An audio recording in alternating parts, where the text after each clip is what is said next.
the Author, a show about inspiring stories and conversations by creatives and all forms of art, music, movies, visual art, authors, creative writing, poetry, dance, culinary art, among others. Brought to you by the multi-award-winning author, life coach, and poet, Richard Mwebesa.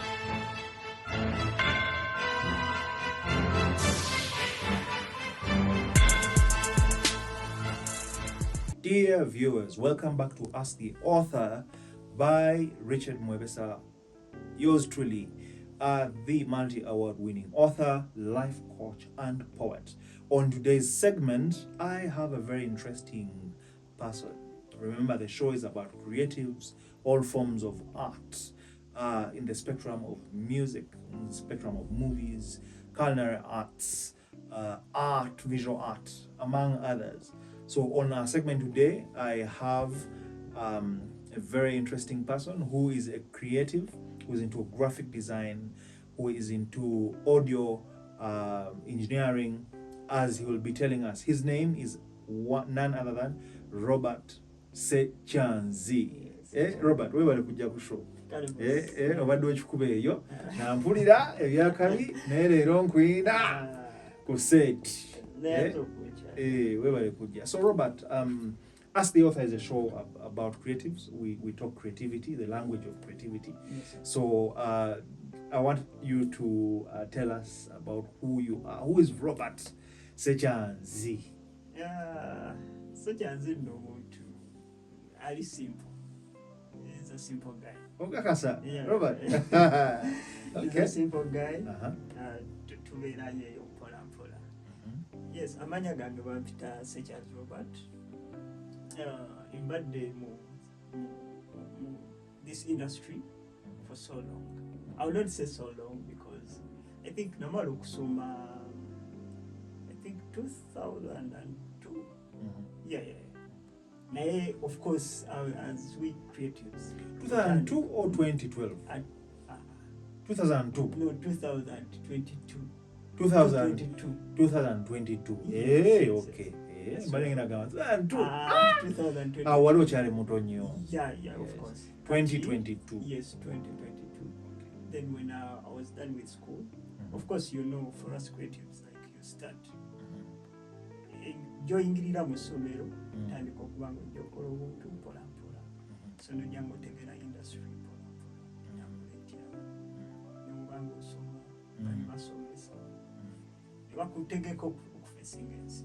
Okay. Wakati gwokola mu creative space? I'm a sound engineer. Then I do graphics. Yeah, still graphics. I do motion. And also I do social media. Okay. Anything about graphics? So how did you know that you're a person who is a creative, a person who loves the arts? I think we're from back. I used to like art. Wali myaka emeka? I think nali myaka nga 18 natandika okuwuliranga. Amanyiga ebiseera ebyo okuba emmotoka.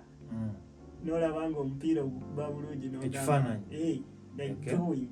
Drawing. Yeah, and I used to get support from friends. Mwalimu omukyuzi, omukyuzi nga mwegoli. Nga obimanyi nga bakusuddiyawo ejiji. I started picking interest. Okay. Of course, backstory nga tetunajja kuset. There's something you had shared about yourself, about your history, your background. Would you care to share with us? How did you grow up? What was your life like before we see the Robert here? I will not say that life was simple and hard at the same time. Wanga, what I can remember, I lost my parents when I was 6. So mu myaka egyo 6 nali simanyi kikiddako kuba nali mwana muto nga simanyi ensi ngenda kumalawo otya nayo But I remember I lost my mom when I was 4 and my dad when I was 4. So mama wange ne mulozinga ndine emyaka 6. So basically mama yamala emyaka 2 nagoberera muzeeyi. So nali mwana muto nga simanyi what next. So nengendako mu kyalo nengezako somerako eyo. Mu kyalo yewa? Kyalo ki? Ekyalo kya taata wange bamuzaala Lukaya. Masaka. Masaka Lukaya. Waliwo ekyalo oyingira munda waliwo obungingi naye waliwo akalu ke bayita Namasabu. So that's where my home is. So nengendako ewa jjajjange raising amuko. Jjajja emyezi ng'esatu. Ekyalo ekigaana. That time waliwo olina emyaka 6? Yeah, 6 years. Okay. So ekyalo ne kigaana ate nange notuuka mu kyalo oleeta amalala g'e Kampala. Oleeta eswaga? Musomera mu ngatto. Musomera mu ngatto ate eno mukwata obubaaga. Of course nalina okugenda n'ebintu byange byonna ebyali bisinga sayina muntu gwe nga ntenzerayo mu kibuga okulaba. Okay, bazaddewo that time babeera mu Kampala? Yeah. Mutundwe there. Mutundwe. So when they passed on, obulamu ne bukyuka. Jjajja n'agamba muzzukulu mukole ki? Mumuleetere. Jjajja azaala taata wange. Omusajja oba omukyala? Bonna baaliwo. Okay. So nengenda kasooke tulabe obulamu eno bugamba ki? Because 6 years tosobola kudecidinga nti njja genda sijja genda. Oba mwana muto. Oba oyina ogenda. Oba mwana muto. So I reached there. Obulamu ne butandika. It was a different chapter. Yeah.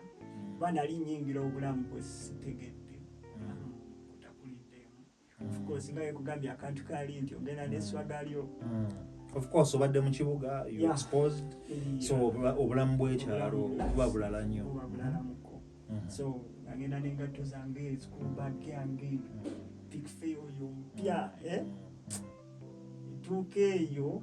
The first day I went with my shoes, bag, bongo, but olaba environment eraawo ogamba akinza obwenjawo laki batunuulira nnyo kumbe eri abaana balina kusomera mu biki mu bigere. My friend, the second week alina okubireka so that you can fit in. Oyinza okutuuka eri oli mu ngatto bano bali mu bigere. Omuntu ayinza obutakiraba ng'omuntu takimanyidde naye bano ne bakujajinga nti malala. So I had to fit in. Okay. Nali ntasobola kumpira. So nembireka genda n'ebigere abalala ne bakikola. But surprisingly kintu kyali kizibu. Mu ngeri ki ekyali ekizibu ennyo ate? Okay. Ebigere byali tebamanyidde kutambula obuyinja. Nebuuza nga kootadde tebyali byangu.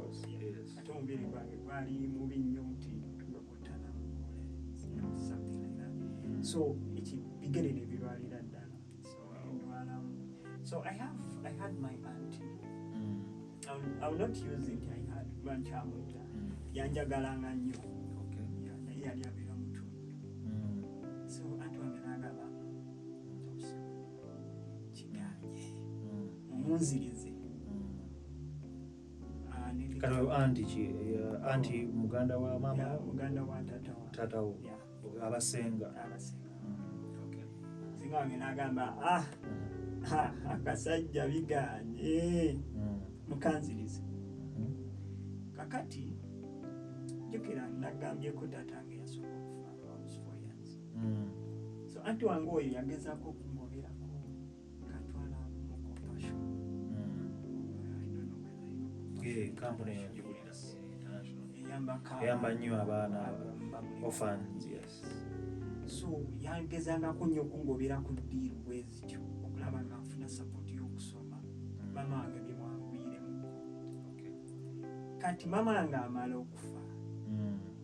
Waliko ekugambye nti nengendako mu kyalo ebintu ebyo byali tebikyali. Asikyagenda ku project and my name was cancelled. Because bayamba abantu bangi batoliiwo sponsor basobola. Sponsor aliwo aliwo Yafuna yafuna chance.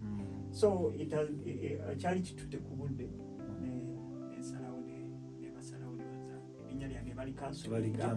Yes. Ku list. Yes. Omunzirize. Kati singa wange akima mu kyalo. Awo nalabanga ensi kati waliwo omugugu gwoba otikuddwako n'ogamba nange bakyanjijjukira. Naye Robert Ssekyanzi kati awo you are still a young boy 6 years. Yeah. Ebintu ebyo n'obijjukira mu memory bulungi nnyo. Wentegerera nti mbijjukira nze nkyajjukira ku myaka ena nkyajjukira omuntu eyajja ewaffe n'ankuba engolo.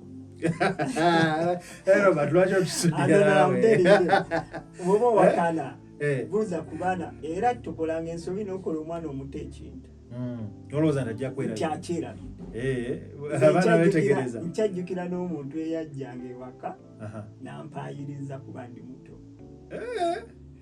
Oba creative mind ejjukira ebintu ndi oli creative. Era omwana watandikanga okwogera aba yetegereza buli kimu amagezi kibeera ano kati jjukira kuba nze nakitwalanga nti mu ngeri nti memory ebampya buli koteekako kalenda tekasiimuuka ate oba olina bizibu kibikutawaana. Oba mwana buli kyolaba okijjukira kiba pure. Era osanga ng'omwana n'omukola ekiro wala omusima engolo nga wa myaka 3 ajja kujjukira tali kwerabira. Kati olina okuba omwegendereza byokola abantu. So kati awo sengawo kati ampita ngamba obulamu si weewuwo kigaanyi yali talina bulamu businga naye ate nga kiriwe ng'alaba nti okulwala ate embeera y'ekyalo ate basipendinga nnyo jjajja akuba essimu buli kaseera omwana nze ansobedde ekyalo kimuzize kubanga nga nenvunza wennuma ekigere ekyo kyokka kindeetera omusujja ate kati sente eddwaliro bikikiiwe jjajja nekubira enduulu n'agamba ono nno anti wange ng'agamba mumumpe kati tuka wasenga wange kati awo ng'okomawo mu Sydney. Nyingira emyaka 7 olwo. Ngamba kyeki Robert tulienze wendi bibaawo naye wendi kati Rumunga atambulamu agenda kati nze samanya nti yaddayo ku Compassion. Yali akola yali takolayo abula yajjukira yasooka kugobako ne bampandiisa nali ntandise nako yangendayoko naye kati ngendayo nga nkyali ne maama wange amala okufa olwomuzeeyi weyasookera okufa ne bakuwandiisa maama wange akyaliwo omwegi emyaka 2 nga tannafa naye oba mulekwera.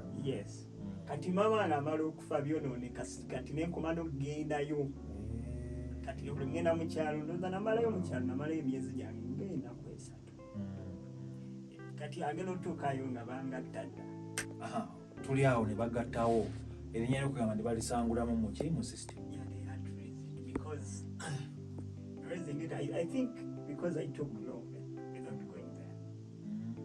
I took long and other kids are there. They need help on the waiting list. My aunt went there. Kino happening. A lot has been going on. Then we lost. But the other time was Dad, and so I remember that lady was called Aunt Susan. Yeah, so I think they had to sit. They gave it like a second thought. Chance. So antu wange nasaba abagamba nti it is hard on me because by that time my aunt had like five kids. 5 kids atenga yayo. So kind of nasaba nagamba ase omwana ono singa kisoboka tuyaye ekintu ekirala ekiyinza okuyamba. So negamba there is an opportunity here. There is a home that was looking for some guys like him. I don't know if you allow, we take him. If you don't, 7 years? Yeah, 7. 7.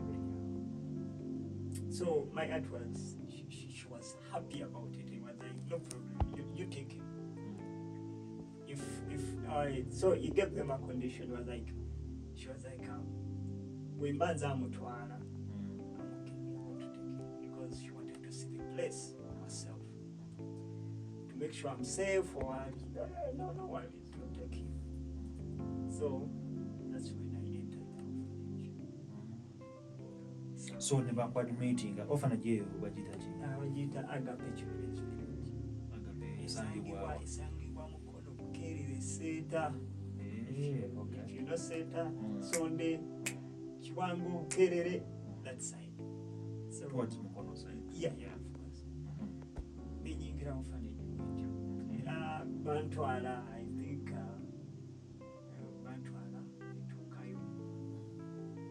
The place was new. It was a different vibe, different people. Kubanga twatuke ku home tuli bana banja binjawulo. Kugamba project ya compassion yali ejja efuna abaana bamulekwa ab'enjawulo. Kubanga project bakolanga kampwe example kati olaba Makerere Kibulu bajjangayo abaana ng'aba nebagenda Ensambya nebajjayo abaana nga 3. Kati nze nali mu project bagiyitanga Makayi. Makayi esangibwa side za I'm forgetting that one. Eno ng'agenda e Busegawa Nateete. Yes. Okay. Kati nze nali mu Makayi. Kati Makayi nayo ne bajja abaana bagenda banoonya mu bifo by'enjawulo okuleetawo equalizer. Kati ne Masaka bajja ekijja bwemi. I had kijja bwemi, something like that. Ne baganga bajja abaana we batyo. Kati abaana abo ne batuteeka in one place. So kati otuuka effesi za njawulo, abantu banjawulo. Baana banjawulo. Naye abaana emyaka gye gimu range? Yes, of course tebasukanga myaka mingi. Basobola okutwala naye nga making sure omwana. Kati orphanage yali etwala abalenzi n'abawala? N'abawala batwasangayo n'abawala. Bakola ekintu kino bagidesigninga nga it's going to make you feel your home. Okay. Kati nga ba mothers in different houses. Kati nga bakwata abawala bano ne bagamba enyumba yali ekalinga abantu 12 people. So they used to divide 6 girls. 6 boys. Okay. Kati mweyo gundi orphanage. Kugamba system yali ekola etya? Kati otuukayo muba ne ba bossi, muba ne ba system yali ekola etya? System yali nga olaba any other company or any other place. We had managers, mothers. Yeah, we had directors. Ba mothers kugamba orphanage yo baba wotuuka nga bakuwa like a mother. Yeah, abasobola okukuza nga maama we yennyini ayande badde. So basically njijukira when natuuka bwenti obululu bwali bw'amaanyi. Lwaki ate? That welcoming heart. Okay. To give you this thing of that, the to feeling. give you a picture, the feeling of like tukwagadde. Okay. So there was like an environment that was welcoming and there was love in the whole atmosphere. Yes. So you felt that you could belong. Yes, and you wouldn't miss home or the other life. Okay, interesting. Yeah. So kati ngoyingira kati mu orphanage mwakolangayo ki? Muzukka kulya mmere, kusama mpira, kwebaka kiki biki byali bere activities kiza banga. So kinagala ku orphanage eyo. Batuzimbiranga Katonda. Foundation yali yeah. Okay. Christian based. Okay. So when you come, it doesn't matter over the Muslim or Bachi, but they give you time, you decide yourself, like by yourself. When you because most of the kids came when they're 4 years, 6, 7, they are still kids. Yeah. So they give you time to grow. When you feel like you need Christ in your life, you accept. Okay. So that was the vibe around it. And also, back to your question, it was like a real home. So nze njukira we natuuka obululu bwali bwamaanyi biki ne bawakambika bulungi. So they had to take me to the manager's office, like, hey, welcome Robert. Like induction. Yes. Ituta induction kugamba ennaku ezo ezisooka nga bakuyigiriza kino wano. No, there and then otuuse boat. They give you, they show you the office to the manager. Then you go there and be like, I'm Uncle so you're welcome. We love you so much. What is your name? You know, as you can like welcome someone. So now I'm back. So wanotinde nyumba munana. You get. Naye twagala kuwayo mama. So mothers come. Katwe bajja. So that's when I selected.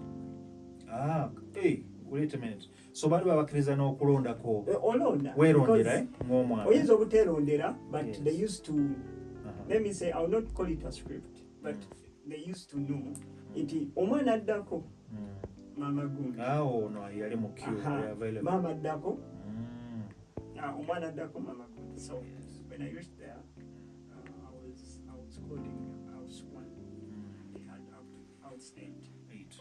Okay, 8 houses. Yeah, 8 houses. So I went to house 1. They called Mommy Sarah. Okay. So when they called Mommy Sarah, she came. She was so happy. She had me. I felt like, wow.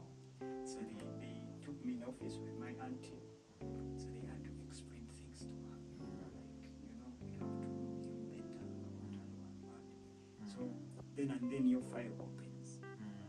They put your names, they put your pictures. Be like, Your bio, your profile. yeah. They'll be like, yeah, we are getting for your sponsor.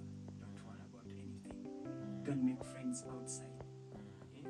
Those kids are your brothers, they're your sisters. Enjoy, be happy. So they gave me my mother, my aunt to the class. So that's when I started to know, Ate lwaki bikalubi? Because badde wava mu kyalo. Omuntu gwemanyi tokyamulaba. Sikyamulaba. Ate kyakalubamu kubanga nti is lifestyles zaali zanjawulo. What you had seen before. Because remember you lived the other space where it was in a Now you're coming in a space when you cry, wanuma. Bakufaako nnyo. Ate lwaki kano oba otya? Wakati mbadde manyi laavu ate laavu lwaki eba ekutiisa? Ekukangamu because also even abaana, I never knew anyone from there and different faces and behaviors. Baana bapya nnyo. Okay. So I started with house 1 and I joined house 1. So kati ebyokusoma awo kwegamba Orphanage yali ebalabirira ne musoma n'okusoma. So Agape Children's Village was supposed to cater for basically okwambala, your health, and maybe school. Feeding, of course. Yeah, of course. Yes, and so kati ne bakuteka mu primary school. Yeah, ne banteka mu Somero ki eri ate? kati awo nagenda ku St. Charles Lwanga. Primary. Yeah, Awo mulimu kyakumeka. P-word. Of course, nze nali nzangamba ngenda mu kyakuna. Hey. You have to go back. So, okay. Because you have to catch up. Relax. So, joining a primary yange. Kati njija nfuna ogw'omukwano. I get that. Ogenda omanyira. Getting used to the environment. Yes. Abana, to make friends. But by now, I was stubborn. Yeah. Hey, Robert. And now Dosokao. Very, very stubborn. So that now the mothers in the orphanage, when you cause trouble, bali tebabasabula tebabali awo. Can you refer to do something when your mother is there? So, but they trained the other ladies. Let me call them like that. But mothers, our mothers, they train them in a way, or like they take you as a real child, like you're their own biological child. Me, I think even up to now, I don't know how they used to gain this. Let me say like that. They gave us what they call unconditional Wow. Yeah, Wow. you get, because I reached a time. I reached a time when I wasn't missing my parents. Wow.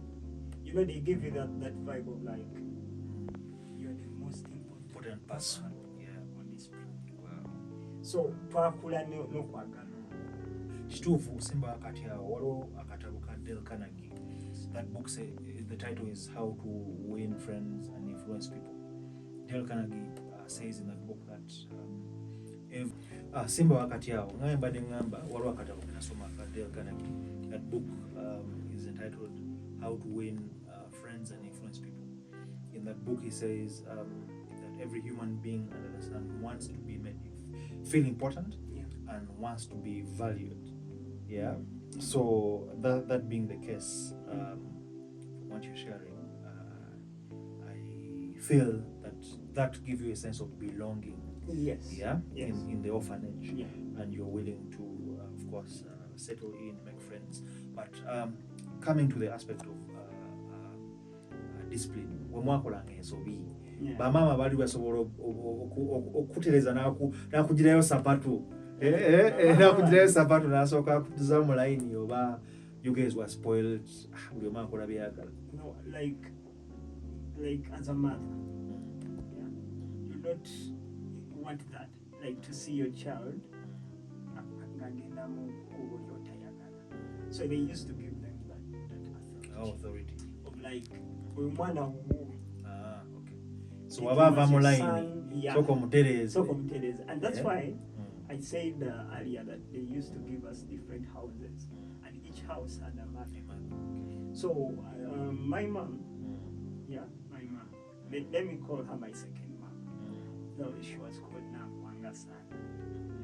So it's a sad thing because I lost her. She also passed on. Yeah, she passed on. I think last year. Wow, sorry. So The painful thing about it, she wasn't paid back because I had not started working. Yeah. Because she raised you, you connected, you believed Buokula. Yeah. You'll appreciate her because that's your mom who was there for you. Yes. Although you're in orphanage, I reached a time you I wasn't connected. remembering my mom. Your real biological mom. Yes. And I used to take her like everything to her. But I lost her, I think last year. Wow. It was too. That's painful. She passed. Sorry about that. May her soul rest in peace. Yes, we'll take a moment of silence for that. Because I can tell your story. It's filled with pain, all through, from what I'm hearing. Yeah, we'll just take a moment of silence. Yeah, may her soul rest in peace. And of course, your father, your actual biological mom as well. That aside, so we need We reached a time when they were like, then they call you, you're my son. You can't go in that way. Let's kubonereza. Baya yatukanga ekiseera ng'abanga maama ye. So when you do a mistake in housework, you have to make sure you do something a bit lighter. Our mama wa housework asobola kubonereza. But when you do, let me say, you fight at school, she can handle that. But let me say you have been caught stealing. Not in your house, but maybe somewhere else. So who was the committee? The committee were Those are the different mothers different mothers. in other houses. Yes. Your case to go to the director, the one who runs the whole home. The orphanage. It's a different thing. So before they escalate to the director, There's committees. Bano houses basoka kuzza mu line Bamu akaganda sewo. Okuza nnyo. Efujjo nga litandise disolo. nga bakuzza mu line. Okay. Yes. I remember there was one thing scene that we did. My friend called John. Batukuzanga mu ngeri nti bakuwa obulamu bw'ewaka.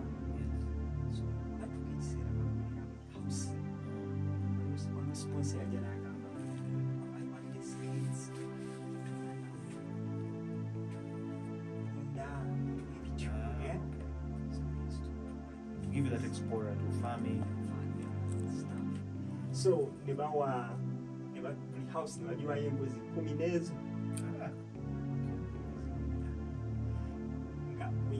We take them to eat in shifts.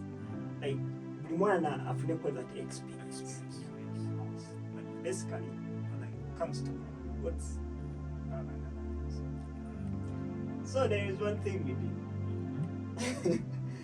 Me and John got other friends, what we went. We got to see Jane. There's a Christian movie that we watched. It's called Iron Man. Do you know that movie?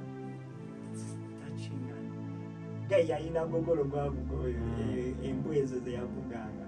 So my friends suggested lwaki embuzi zino tezisiba ku kintu ne zituwalulamu awefujjo litandika olwo so kintu nga ki atulire mu sitowa sokwekera sitowa tufuna webbaalo nga tugamba oke atusibimu webbaalo aliki awawa atuula kati no kids era omuto kati embuzi nga muzisibako emiguwa twakwata embuzi za house 2 house 1 zonna netusiba kati nga ze horse wilimbala eno mwawawa atuula yakontrolinga kati nga fika abala tuli mabega tukwata mukutte of course emikono gya wheelbarrow nange nkwatako emabega tempalula nnyo n'ensuula ki embuzi zitotwa agape kigenzwire eri kasozi because the dream was big bagala ebirenge shining by the dream was too big nti n'abantu b'ekyalo bagitanga half London. It was a beautiful place. So tugenda nga batuwalula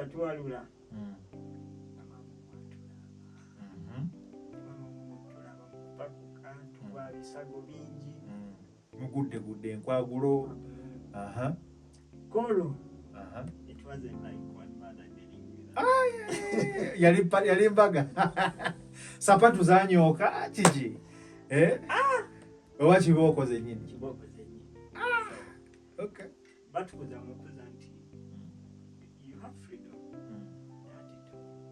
okay don't go in extremes yes okay so twakola mu mbeera kwegamba nga olete effujjo nga balisekula nga lisoka likakkana bakutereeza odda mu line kati ng'osoma primary paka P7 ng'omala before finishing my P7 I was like because I told you earlier that they were supporting people they used to believe in us and make you feel like you're very very important so I used to have one sponsor who used to love me so much because I used to do drawing.